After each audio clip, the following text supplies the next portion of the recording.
سنود أبسيسته كان تيبان شاشة أقولني هات إيرا حتى أكملين باست لبو فرا أجازي أكجويت صداتم تسني كده تقول جورته طيبة حسني نما جيسو يكا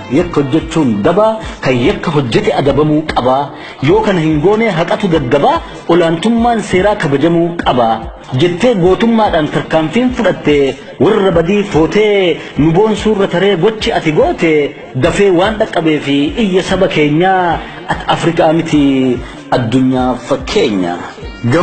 gammadii nu qabbaneessite aarii ufittaarre nurraa wayyeessite nu jajjabeessite umriin kee haa turu mudadhu gammachuu ta akka kee kanatti waa namarraa galchu dachaadhaan haa margu haa dahu garaan kee bilisummaa guddotti haa bahu karaan kee waan namuu sodaatu kophaa kee uggitee shira dhossaan shiran wayaarraa mulqitee raajii waan hojjetteef addunyaa gubbatti gootummaa keen himaa oromoo hundatti intala gootichaa hiddaa hundee mootii intal xabbaabee kan waan akkanaa gooti odoo lammiin kee suduubaan hiriiruu kan quba dammaatiin si tuqu hin jiru walirraa dhalanne nuti dhiigaaf fooni takkitti akka kumaa waan hojjetteen booni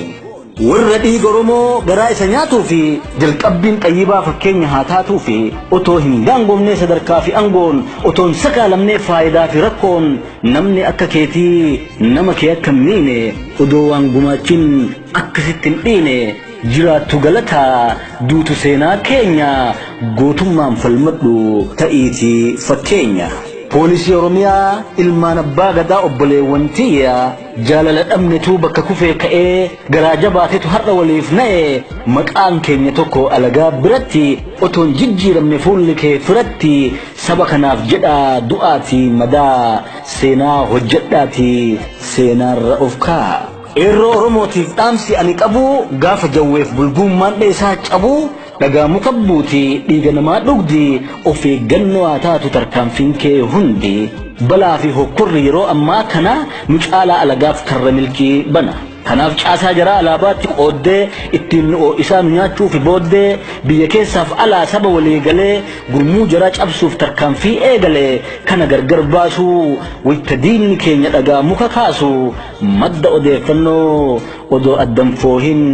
shira fira seetee isa faanam boohin. Duulullee ajjeefnee kafaluudha malee aarsaa wal fakkaatu asiin booda lubbuun bilaashitti hin baatu waan diinaa tolaatti dhaqxaniin bu'ina bakka du'uun qabnetti nu jalaan du'ina. Otoo lammiin du'uu dhiiga dhangalaasaa gariif tapha ta'us dorgommiin siyaasaa hanga fedhes turu baalleensaa balfatee sabni qabsoo isaa harkatti galfatee eenyuufuu hin sarmu kakaleesseetanii isin faana bu'aaf qiletti ceetanii gariin diina waliin dibbee fi harka dhooftanillee shira keessan dhossaa ifatti ooftanillee duubatti deebisuu fi hin kaahinaa qooda duubatti hin deebi'u qabsoon kana booda. Alaa obbolaa isaa alagaan madeessitii gadheen jaraa fincaanii mana keessa ol dheessitii odoo waliin numiidhaan waan walii balleessitii warri addan baafne saree fi sardiida malee goonni kuffisee kufaatiin jira diida jennee waliin aarsinu cabneerra kufneerra jedhaa gaddaa fi gadadoo kufaatii hin faarsinu kan cabe yaalataa kan garbe awwaalataa bilisummaa fiduuf ajjeefnee duuneeti afotti deemneerra tarkaanfii fuuneeti. Gareef dhuunfaan garaa hin qabne falfalaa hojii isaatiin fiigeen odha qabuun alaa dhaabbadhuun eegiin durii har'an taatu otoo waa eeggannuu bineensi nu nyaatu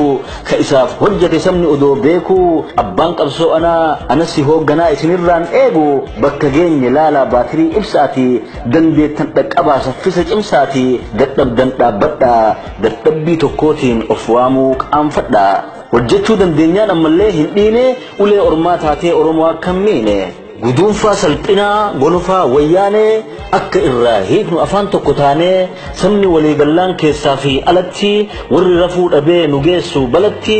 utubaa sibiilaa dhiibachuu dadhabdee ofumaa wal dhiibdee diigamuu jalqabdee yeroo wayyaaneen harcaatu akka baala lama waan nuun dhufneef carraan kana caalaa rakkoo keenya uumuuf keessaa wal adamnee hiree argannutti seeraan fayyadamnee